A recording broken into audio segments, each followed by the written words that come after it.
friends, so before we jump into today's story, let me just say this. Please, please, please be responsible when it comes to anything related to edibles, substances, or anything like that in general.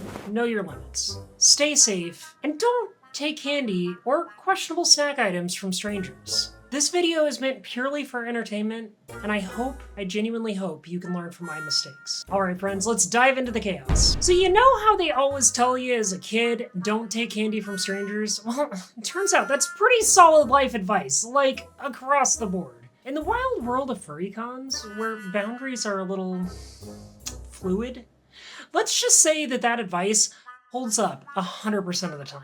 This is the story of how I learned that lesson the hard way, thanks to what I can only describe as the edible from hell. Picture this. It's early on in my time in the fandom. I'm at a now defunct furry convention. Please don't ask which one. These things happen. And I find myself at one of those room parties. You know the kind of party. People come, people go, everyone's just hanging out. You're meeting folks like you've never seen before in your life. It's just normal con stuff. Now, my husband and I got invited to this party, and it was in a friend's suite. We come up there ready for some drinks and what was supposed to be a chill evening.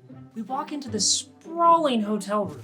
It's huge. It's like the whole top floor of the hotel. There are a few people I recognize, so I'm like, oh, cool, I'm gonna go say hi. And so I head over while my husband decides to grab us a drink. So far, everything's cool. Then the stranger appears. I'm making small talk with some folks when this guy I've never met before, seriously, like never laid eyes on him before, pulls out a cookie from his jacket pocket. Now listen, this isn't a freshly baked, warm from the oven kind of cookie. No. This is one of those questionable pocket confections that's been living in this guy's jacket for who knows how long. And he's looking right at me. Feeling adventurous, he says. He asks, holding the cookie out to me as if he's giving me the keys to the universe. Now, my gut reaction is like, no, absolutely not. Danger, don't do it. But here's the thing. I was younger, maybe, just maybe a little naive, and well, curious. Against my better judgment, I take the cookie. I give it a sniff, and I immediately regret all my life choices. It smells like it was baked in crystallized bong water. Gross. I'm about to hand it back when, without a word, the guy just wanders off. Like poof, he's gone. And now I'm standing there holding this mystery cookie. I turn to my friend and we kind of shrug looking at each other. You know how cons are. It's weird. What's the worst thing that could happen, right? Spoiler alert, a lot. So I think to myself, well, Ash, I've never really tried edibles before. Why not now?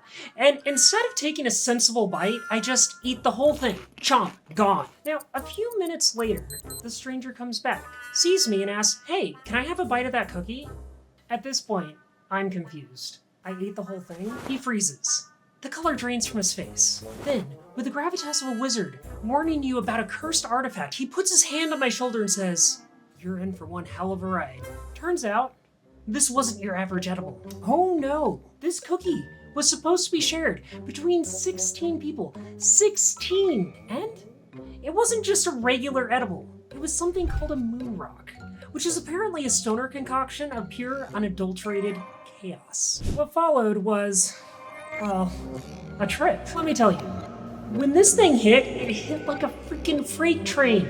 1 minute, I'm standing there feeling normal, and the next, everything starts to warp. The room feels like it's expanding, stretching out like one of those trippy trombone sound effects. The people around me, silent, like someone hit the mute button on reality. I tap my friend on the shoulder to say something, but nothing comes out. My lips are moving, but it's like I've lost the ability to form words. This is it, I think. This is how I go. Lost to the void in the middle of a furry convention. Suddenly, my husband appears, guiding me up from my chair. His arms, they feel like warm clouds. Warm, reassuring clouds. As he pulls me to my feet, the whole room feels like it's expanding even more. Like I'm being sucked into a dimension of pure color and sound. I think, wow, damn, I'm high as fuck. And then the sounds come back, but in weird echoes. It's like everything happening in slow motion with a reverb effect on. My husband guiding me out of the room, and the hallway swaying to and fro like a ship in a storm. I'm dragging my feet along the carpet, wondering if this is what it feels like to walk on the moon. I guess that's why they call it a moon rock. We finally make it back to the hotel room, and somehow I manage to communicate that I'm freezing. Like, bone-chilling cold. In my infinite wisdom, I grab all the blankets and pillows I can find and build myself a little hut in the corner of the room. Safe and warm at last, I huddle in my fortress of fabric. My husband, bless him, comes over and points out that I am freezing because I built my hut right next to the AC unit. I blink, realizing the sheer brilliance of his observation. Oh, that makes a lot of sense, I say. Like, I've just discovered the meaning of life. I decide it's probably best if I just brush my teeth and go to bed. So I stumble into the bathroom, lock the door behind me, and well, that's when things get really weird. I enter the bathroom and suddenly, everything goes black. Like, completely black. I'm standing there in the void, feeling like I'm on the edge of some cosmic abyss. I look around. In the distance, there's this faint glow. It looks like a streetlight. Am I standing on the edge of a building? Is this some sort of Inception-like dream? Bang, bang, bang! Are you okay? My husband calls from outside the door. Reality snaps back and I realize the glow isn't a streetlight, it's just the light from the hotel room spilling under the door. I flip on the bathroom lights, unlock the door, and stumble back out, at which point my bathroom privileges are promptly revoked. The next morning, I wake up to the most angelic light streaming through the window. It's like the heavens have opened up before me. I try to stand, but no, I'm still high. And that's when I learn about the Munchies. My stomach growls so loud it could wake the dead. I wake up my husband and our roommates with one simple mission in mind. We need food. Now. We end up at the only place open at that ungodly hour, the Waffle House. Now, I'm sure folks at the Waffle House have seen some characters in their time, but nothing could have prepared them for the group of sparkly weirdos that walked through the doors that morning. I was decked out in aviator glasses that I found somewhere, a tail, and what was quite possibly the brightest and gayest shirt that I owned. And let me tell you, that morning, I had the best chicken fried steak of my entire life. I mean, this was pure culinary bliss. Now, here's where things get even wilder. You'd think the effects would wear off after a good night's sleep, right? Oh no. For like the next 2 days, I was still really high. Like everything is moving in slow motion. Colors are too bright. Sound has an echo kind of high.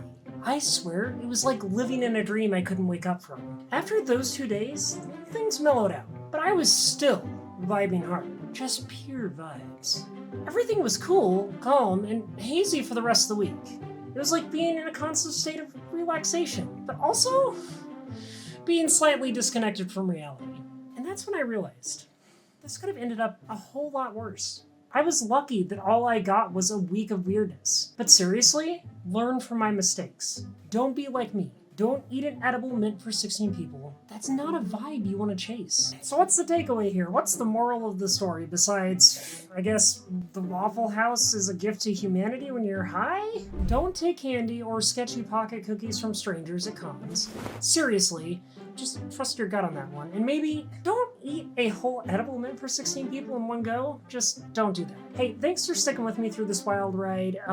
As always, lots of love, y'all. I super appreciate all your support here. If you'd like to hear more stories like this, let me know in the comments section below. And also tell me some of your wild stories. Anyways, I hope you all have a wonderful time. Like this video if you enjoyed it, subscribe if you aren't already, and if you want to support me a little bit more, head on over to my Patreon. You can get really cool early access to videos and everything over there. Plus, you can get your name in the credits like you saw earlier. Hope you all have a wonderful day. Goodbye!